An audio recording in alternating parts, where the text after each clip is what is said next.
Hi everyone, Scorp here. This is Dual Sclerosis Redux 2. I want to go over some strong Spellcasters decks. Today, we're going to start by getting a little revenge on Mako with with my female Spellcaster. What I would put together for a female Spellcaster. So I'm going to play through with a deck against some opponent, and then I will go through the cards one by one afterwards, after each deck. So, just gonna be my plan. There's a Jowls in this deck just because I had a couple extra slots and it's a broken card, so we might as well slaughter Mako with it, right? I tried to not put Jowls in every single deck today, but yeah, I'd consider putting it in every single deck.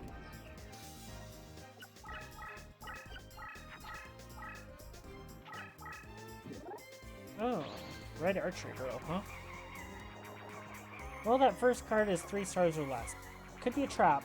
Could easily be a Tears of the Mermaid.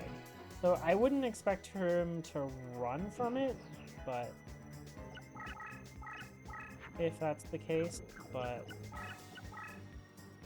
yeah, it's Tears. Okay. Okay, so we'll just do this. I could hit him for 3,900 here if I destroyed the Cosmo Queen and Monster Reborned it in front of him. But he's going to move to the left, summon to his left, and then lose the game.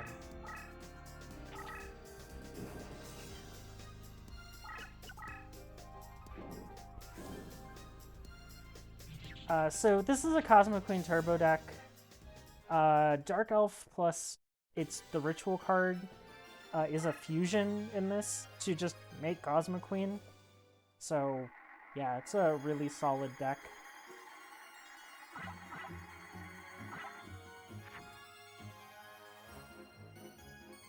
So, I mean, that right there was just a very brief glimpse of what it's capable of. I mean, I know it took just a couple of turns, but this deck, it's really good at changing the field into Yami for you and then just blasting over the top of your opponent for 4,000 attack power. Hopefully that outright kills whatever you're hitting. So starting off, triple Cosmo Queen. Yes, it's expensive. Yes, you might be able to actually put a Negate Deeg into this deck, but this card is worth it. Takes just about every equip, and it's a special effect. Super good. Making Yami terrain is absolutely wonderful on flip. 3 Magician of Faith. I've actually put a lot of really solid spells and traps in this deck. So having extra copies of them is really nice, especially for 12 deck cost. It's also a female spellcaster, but I mean, it's not going to really matter, but you're not going to equip this, but hey, at least you're better than Yugi and you don't attack with it. Dark Elf's excellent card for the fusion. It fuses with the Ritual to make Cosmo Queen. Might as well. Its effect is terrible, but it doesn't really matter. Honestly, its effect literally just costs you 5 extra deck cost. Witch's Apprentice, this fuses with the elves in this deck, like Gemini Elf, to make more Dark Elves. So that's that goal. 3 Jowls, just because I didn't really have enough monsters and didn't really know what else to put in the deck, so 3 Jowls.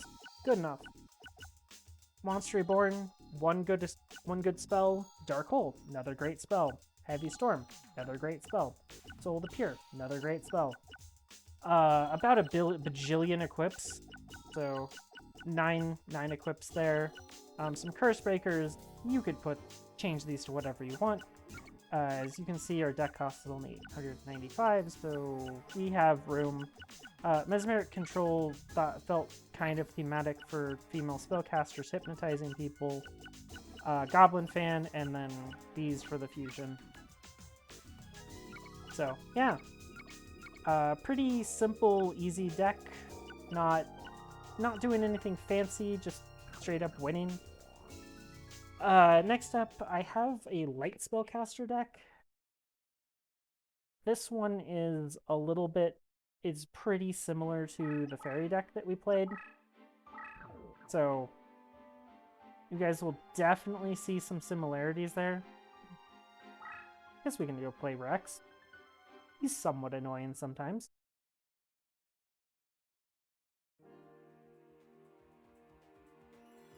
All of these decks would probably be fine against any opponent, but we're trying to show off here, not go have long drawn-out fights against people that are super obnoxious, so that's why I'm not going straight for all of the bosses or anything. Ooh. Well, if that's a Serpentine Princess, we might as well put it into a Spellbinding Circle so its effect doesn't go off. Excellent. We have a bit of a slower deck, that's why I have Spellbinding Circles in here. It seems to... It makes our deck slow enough, or it lets us play slow enough, or our opponents can't play fast enough to really mess with us if they have to deal with Spellbinding Circles. So that's my recommendation. So basically we're going to use multiple Mystical Elves. We're going to try to buff up something like the Stern Mystic or a Maiden of the Moonlight.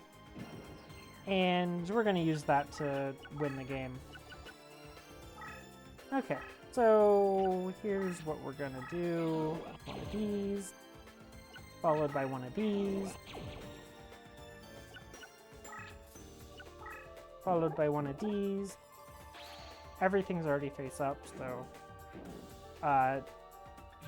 Stern Mystic is a two-sided Dark Piercing Light that's on a decent body. I mean, 1500 attack for a creature that has such a good effect is pretty ridiculous. We'll just DPL this. It'll give us 700 extra damage.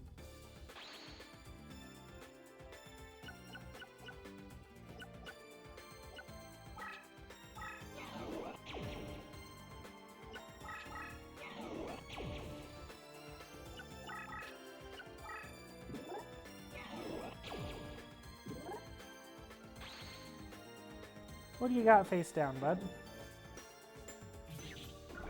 Okay. So as you can see, we've made a very powerful old man.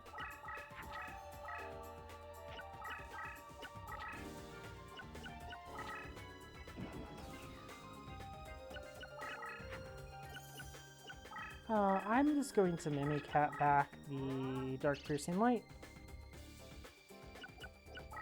Or the Darkness Approaches, not Dark Piercing Light. We'll run this over.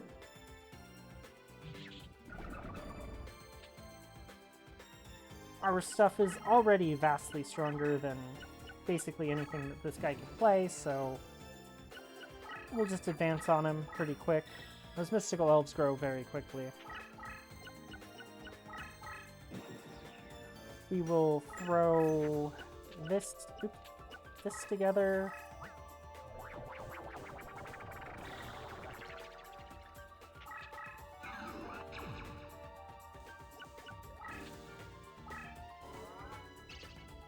Okay, do that.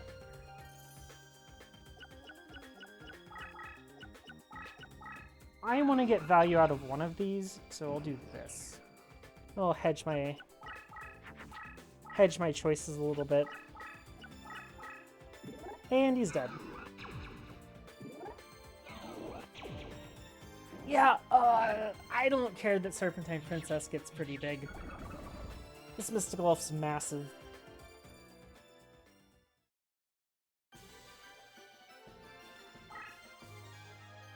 But yeah, Stern Mystic's just a really good card for going and finding... it gives you a lot of information, which is really, really valuable in all of...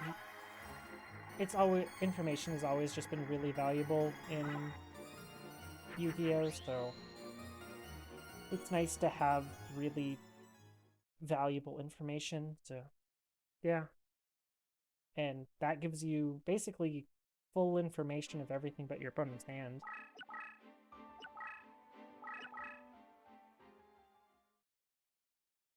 This is a relatively simple deck. I mean, we start with Ill Witch as leader, basically is just a level 5 Spellcaster. I'll get to the Bright Castles when we get to equips, but Mystical Elves, the entire Mystical Elf package is usually 15 cards, 3 Mystical Elves, 6 Elf creatures that can be fused into Mystical Elf, and then 6 cards that can fuse with those.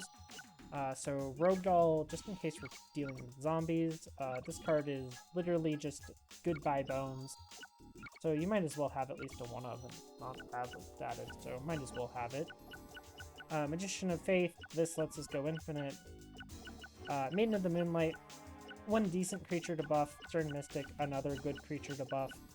And it has a good effect, so that's nice. Unhappy Maidens fuse with these. Same with Magician of Faith.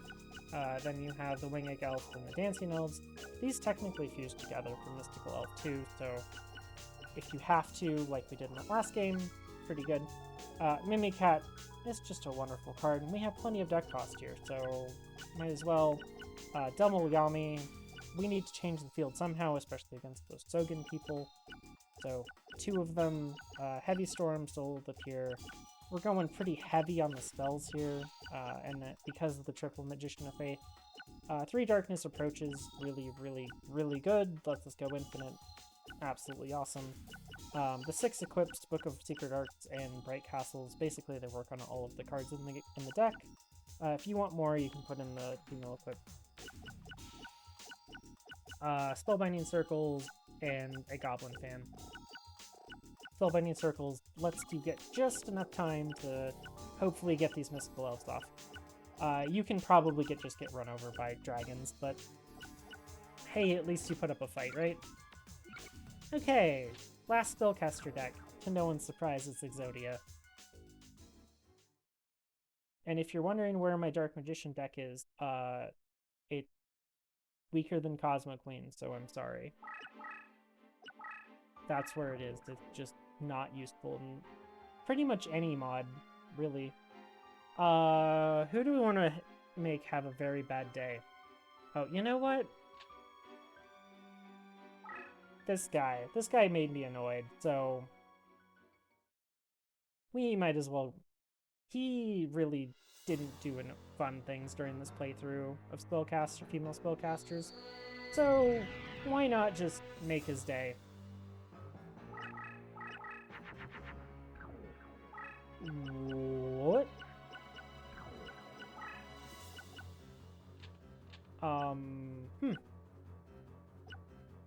Well, that sure is a hand. Let's do that. Well, sir, you better kill me quickly.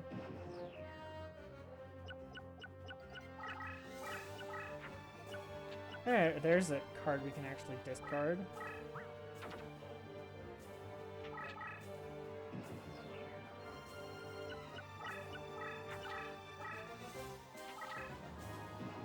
Okay.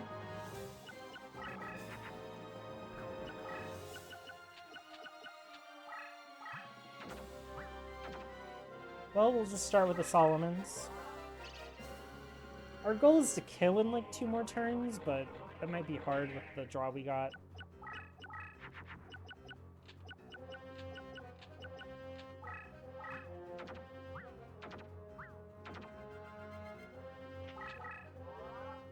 But we can try.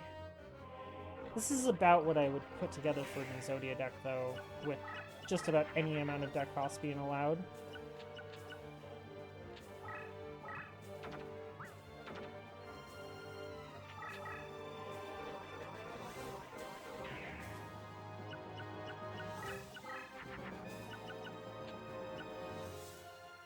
Oh. Well, we just drew all of the Exodia pieces in the top 20, so poor opponent, I guess.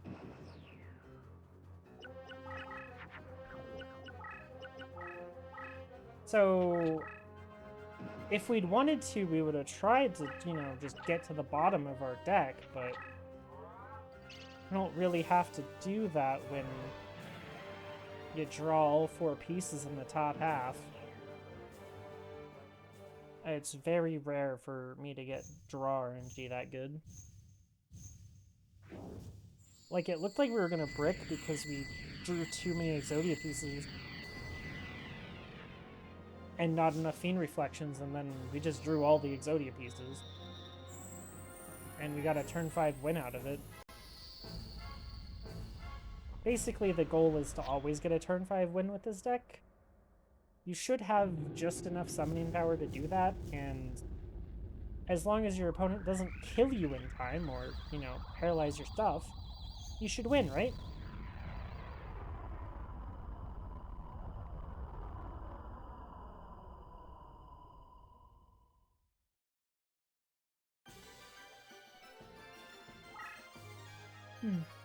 Well, that was easy.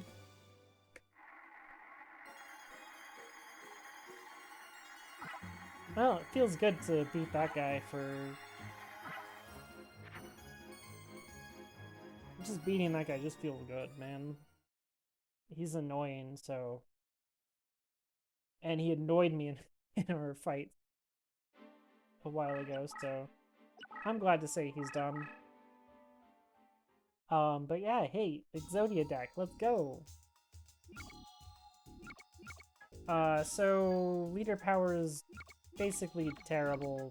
He's level 3. He weakens fiends and buffs spellcasters, typical spellcaster things.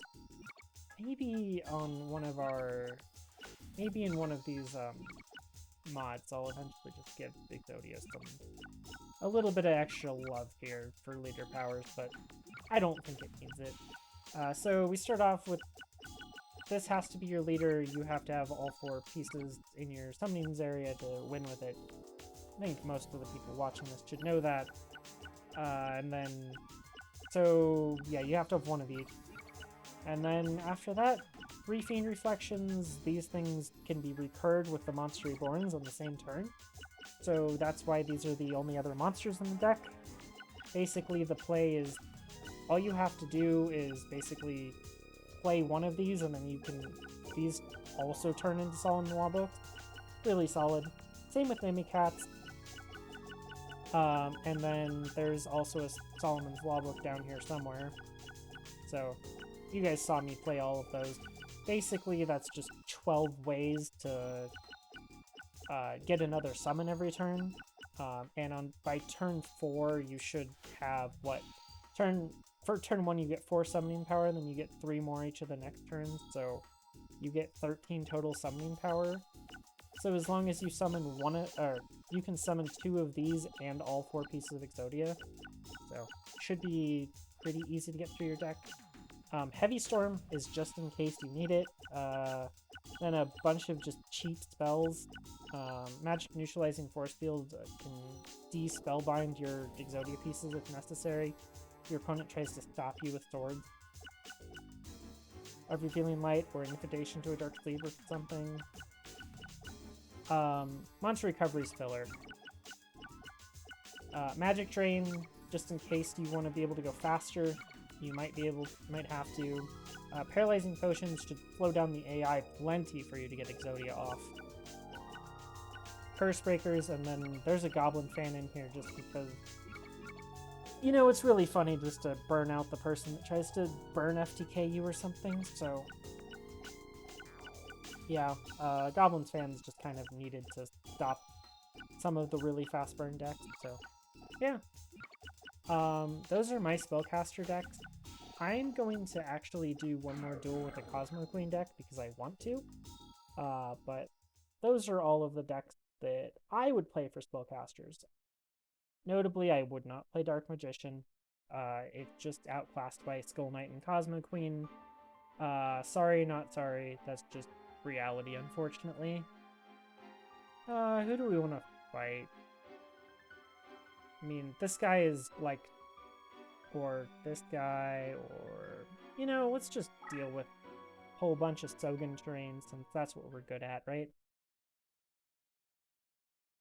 But yeah, I don't know, Spellcaster's not terrible, not amazing, not an amazing class by any means, but not bad. They have tools, they can compete with most types that aren't like the super S-tier types, so that's nice.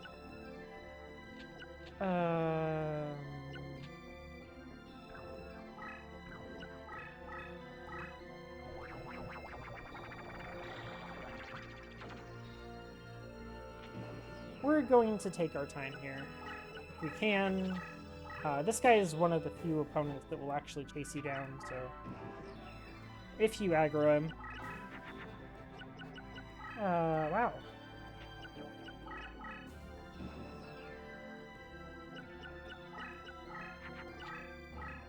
That's a trap. Oh no, he put it in defense. What's he put in defense?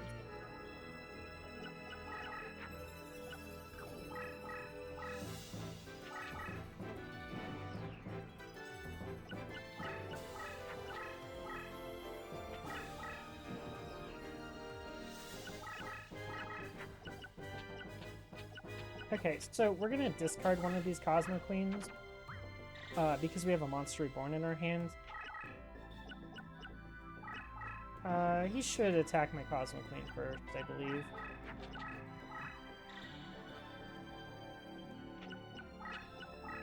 Yep, he did.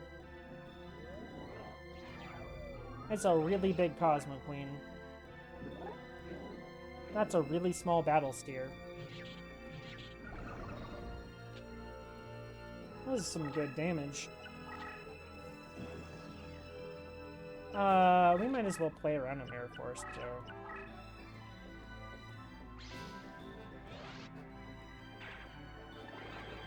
Might as well play around the Mirror Force.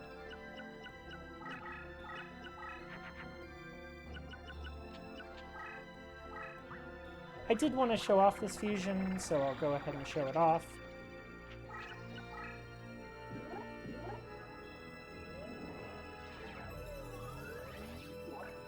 It got showed off plenty in our last playthrough, though.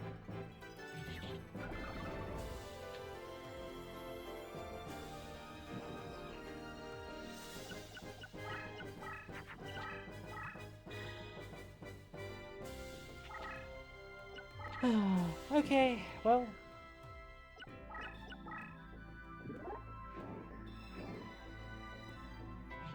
I have a feeling this game is going to be over very fast here. Going to charge him, beat him down with Cosmo Queens. If I really wanted to, I could kill him this turn. I do have lethal right now. I have multiple lethals right now. But we're having fun, right?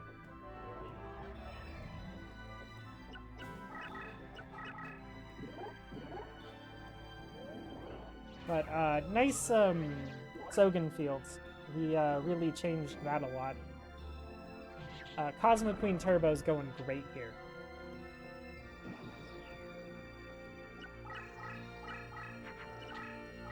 Also, about a third of our deck that's remaining is equipped, so that's fun.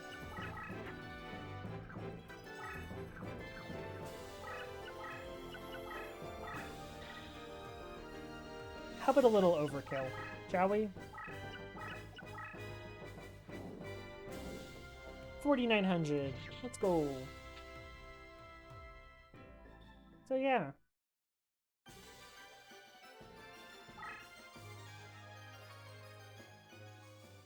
That was relatively easy, honestly.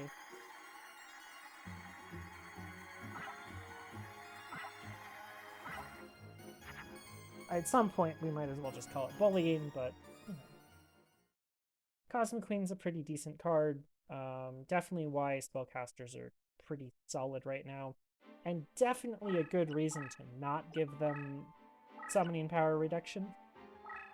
because this deck would be absolutely absurd if Cosmic Queen costed 6 instead of 8. And I could fuse into it for 2 on Dark Elf. That would be absolutely disgusting.